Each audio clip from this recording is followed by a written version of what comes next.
Well, I guess I don't have to say that this is Lew Weiss with the yellow jacket in Houston at the ISM show. I've already said it probably 25 times already today and yesterday, but I'm back. And I'm here now with a gentleman by the name of Stephen Griffiths with an S. The company's name is Xeeva. And I'm going to let you hear from him what that is, or how to spell it. And then he's going to tell us about his program that he has, and it's an interesting story, and I think that you all should be wide awake for this. Thank you for joining us. Oh, it's my pleasure. So, yeah, I am Steve Griffiths, and the company is Xeeva. And Xeeva is a company that has developed technology to do the full source to pay process in an organization. So everything from sourcing contracts to getting requisitions to issuing POs to suppliers, having the suppliers acknowledge those POs, give you your shipments, do the receipts, three-way match, and pay them. We also have a major visibility suite, which one of the big problems in the indirect space, or when you're buying parts for repairing machines or supplying the operations, one of the big issues is almost nobody knows actually what they buy. And oftentimes the data that's put into the purchasing system or the accounts payable system really won't tell you what they're buying. And this has been a perennial issue for manufacturers for as long as I can remember. I can remember a survey being done 10 years ago, and they asked kind of what's the single biggest problem you have, and it's information, it's data, it's missing data. And they just repeated that again last 2 years ago. And the top item on the list is still data and getting the information about what you buy. And we've developed some artificial intelligence technology that actually will take all kinds of bad data. We call it imperfect data, right? It's you can take it from the AP system, the PO system, you can get it off the credit cards, you can get it off a company's vouchers, wherever you're going to get the data, and the technology will actually classify the data for you and tell you, am I buying safety supplies or machine parts or whatever else. And it will also enrich the data. So it uses a particular AI technology to kind of map what you're buying and actually improving the descriptions of what you're buying so that the next time you want to buy it, the supplier actually knows what you're going to buy. Otherwise, you're going back to your incumbent because he's the only one who knows what you were buying from him. Right. So that's kind of what the spectrum of the technology does. There's also a different AI technology that does what we call virtual buying, which really helps the buying organization.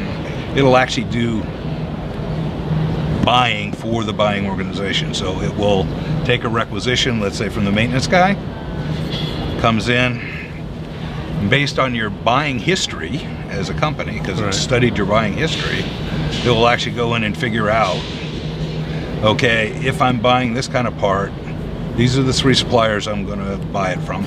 It preps the RFP, sends the RFP out, gets the responses back, does the analysis, and then recommends to you as a buyer, go ahead and process this. So all that administrative paperwork I used to have to do as a buyer, it's gone. So let me just clarify a couple of points. Is this a subscription-based business model? It's a SaaS-based software, so you basically have an annual subscription to it. Okay. And in the beginning, when you sit down with a potential client, and do they give you all the information about all their suppliers and load everything into the computer, or do you assist them with finding new sources? We need a little clarity. Yeah, and the answer is yes. Always. Oh, good. The answer is always yes. Yeah, never say no. Yeah, never say no. So yes, it always begins with trying to mine the data that the organization already has. Right. That's the quickest way to data, quickest way to get to the information. But without a doubt, because we actually grew up from a company that used to manage indirect spend for other companies. So this software was developed for people who actually, by people and for people who've actually been managing this space for a long time. Right. So since we know the space, we know this, we know the good suppliers in the different parts of the space. We've got good partnerships with different people, and so yeah, we're able to, introduce our software customers to some really top talented suppliers. So all this information is mined and put into the program, and your purchasing people, they can tap into that and say, okay, I want to send an RFP to vendor AQTV, which is almost the spelling of your name. Yes. We'll get back to that in a minute. So he chooses who to go to, or does the program actually say, well, you really should go to this person because the pricing is really good, or their deliveries are really good, or some other filter that you might use? I keep answering you with yes. Well, so that's good. you get to pick. Clearly, as a purchasing person, I get to pick who I'd like to send it to. But the program will actually recommend suppliers, either based on your organization's purchasing history, or based on suppliers we know to be good suppliers in that particular category. Right. So it'll recommend it to you, but ultimately the buyer's in control. Right, but it's giving them a lot of information as to whether, for example, if they're doing an aircraft job, well, I want to make sure that I'm using an ISO registered company, and he may have some of those and some non. Right. So it will select the correct required vendor. It'll present vendors to him, and he'll have to pick. Yes. Okay. Well, but it's good to have the final control. Right. I mean, it's going to come to a period in time in the future where we're not making those decisions anymore. Where the software is going to be doing all the choices for you. Well, do you see that happening? Yeah. Well, just think about a telephone company, right? And where telecom came from.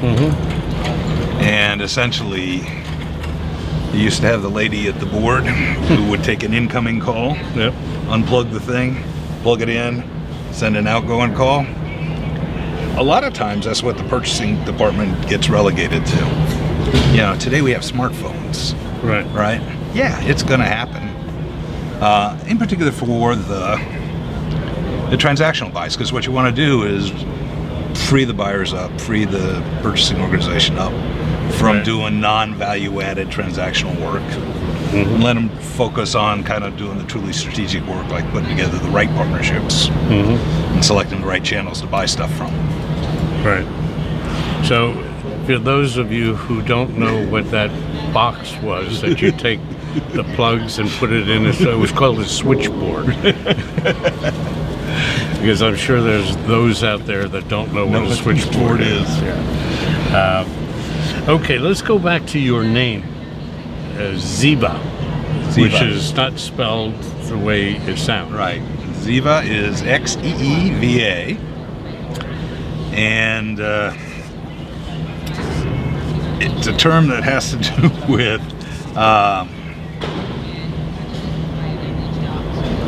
I'm trying to think of the words for it. Let's just say, I'll just call it advanced thinking. Okay? Okay, that works. I couldn't figure the right word, so we'll just use advanced thinking for now, right? Well, that fits everything I've read about your company today, so that works. You have a bullet point of opportunity identification. Can you explain that? Sure. So once you've gotten the company's data in, and you've classified it and put it in there, That creates the opportunity to really go and look at that data and see where you might be able to save money. So, some of the simplest things to do is you can look at, I've got a 30 plant manufacturing operation. Everybody's buying from a different supplier. Yeah, right. Okay? Well, Right. there's clearly an opportunity for consolidation then. Sure. And group purchases. And group purchases, exactly. The other, or you'll, at any particular plant for electrical supplies, they may still have, 30 different suppliers of electrical Sure. supplying it. So there's a supplier consolidation opportunity.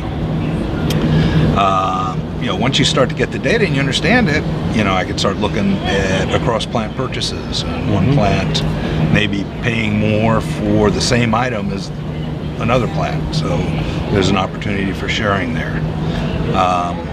There are some benchmark databases so that you look and benchmark you, kind of see what quartile you are in against other companies of similar size to see what you're doing in terms of discount off a list with the major distributors.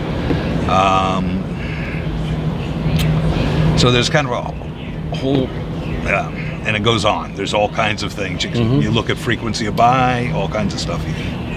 Just from the little that I'm gathering from you, this would be, I think, more suitable, obviously, for large corporations and probably medium size.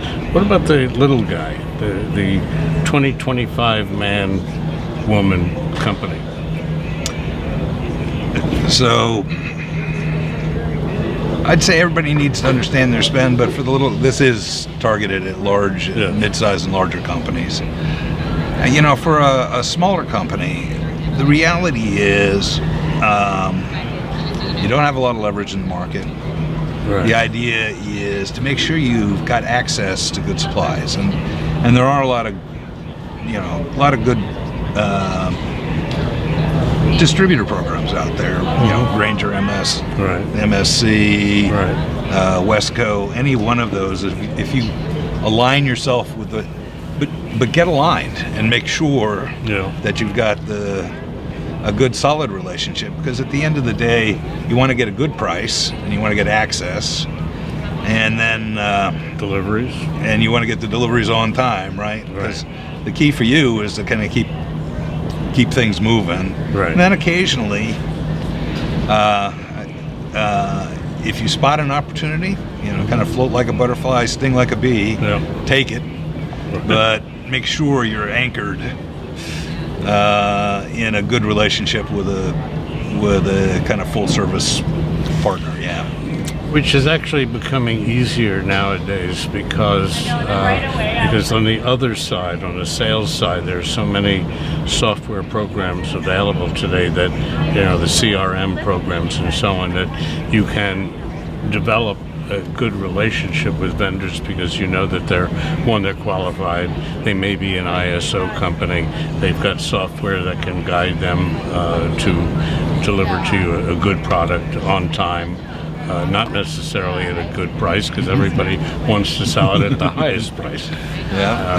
But that being said, it's improving the relationship because everybody's on both sides now has software available. Exactly.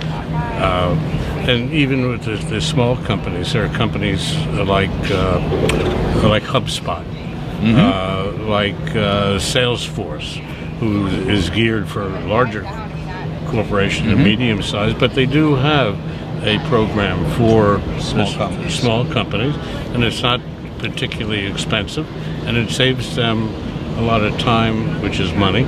And it's a good programs available today. Yeah, absolutely, and it is. And the outreach, and the other side is, and if I think about the inbound supply side or indirect supply side, one, the whole distribution market's been consolidating tremendously. Two, the distributors have invested a ton of money in technology to enable their customers. Just take advantage of it. Sure. Well, not only that, and I agree with you. We're coming here to the ISM It's either 5 years or 6 years, I don't remember.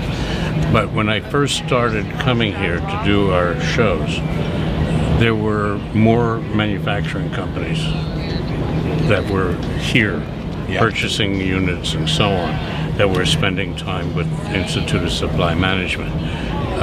You don't have that today. I'm not sure if there's any manufacturer here. It's all supply chain and the software companies, artificial intelligence, and so on and so forth. So just in the last 5 years, we've seen a tremendous change in right here at the ISM conference. Yeah, I think I would bet that because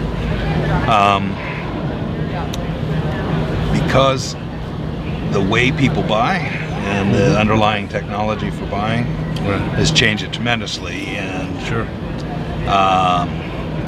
While there are a lot of people here that we've met that are from purchasing from manufacturing companies, it's all about their processes and the way they're managing their supply chains for the manufacturing. And the manufacturing guys, they'll be going to their more specialized technology conferences too. With the rate of technology change, I think a lot of times the guys, the organizations are just having to divide and conquer just to kind of stay up with what's happening. Well, that's true. That's true. It's hard. 25 years ago, when we got our registration for ISO, and that was really at the very beginning. I think ISO was only 27 years old. And when we applied for the audit and get our registration and so on, I had friendly competitors of mine who knew what we were doing, and they said, "Why are you doing that? Why are you going to allow yourself to be dictated to by a foreign country, Switzerland?" Right. And I said, "Listen, I've studied it. I understand this, and I'm telling you now, either do it now or do it later. You're going to do it because you really can't do business today of any meaningful nature without your ISO certification. And I'm not trying to sell ISO, but it has saved us in our manufacturing a ton of money because it helps us protect ourselves from making mistakes. Exactly. And when you do make a mistake, it also teaches us how to find the root cause analysis and find the mistakes, fix it permanently, and you're done. So, and that was 25 years ago. Now the change has happened in 5 years, and it's continuing to do that. Yep. So there you go. Yep. So when you go into a potential client's office to discuss with them your program, where do you start? How do you convince them? Because sometimes you get pushback from customers and say, "Well, I really don't need that. We've got a great system. We got great people that work here. Do we really need this?" So from the time you walk in to the time that you do a close, what's the time frame like? Oh, so maybe I should be asking sales. Yeah, I should be asking sales, right? I was going to say. So at the end of the day, right? So the opening is truly understanding the company's pain points, right? It's any kind of sale, right? I'm going to deal with your pain points.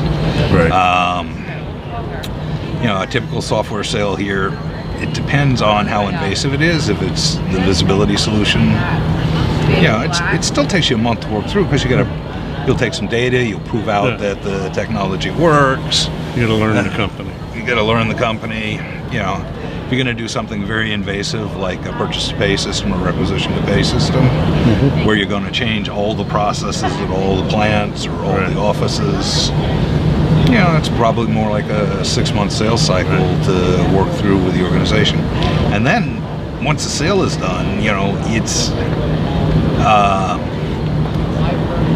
is a transformational process for the organization to go through, and you really need to help the organization walk that process from getting compliant to efficient to effective.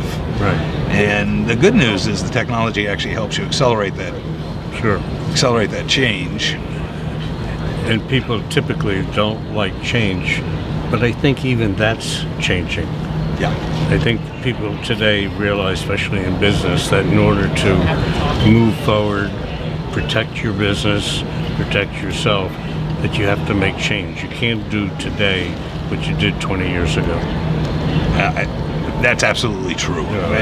But the other thing that's happened the other thing that happened is technology makes it easier. At the end of the day, people will do what's easy. And if you make it easy to do the right thing, then they'll do the right thing. And if you make it hard to do the wrong thing, they won't do the wrong thing. So I think it's a win-win. I think, you know, and I've been in this space for a long time, right? And today, it's a lot easier to do the right thing with where technology has come than when we started doing this 20 years ago, and it was kind of a very laborious process to get the tech to do what you wanted it to do. So, Stephen, why don't you give us and our audience your contact information, your URL, website, email address if you'd like, and you know, maybe you'll get that $1 million order. Okie doke, thank you. Which, by the way, I have already heard that within these last 5 years. Oh, wow, I love that. Okay, anyhow, the contact information, the website is www.xeeva.com, and Mini Stats is going to take any emails. So it's Mindy, MINDY, stats, STATZ, at Xeeva, XEEVA.com. That's terrific.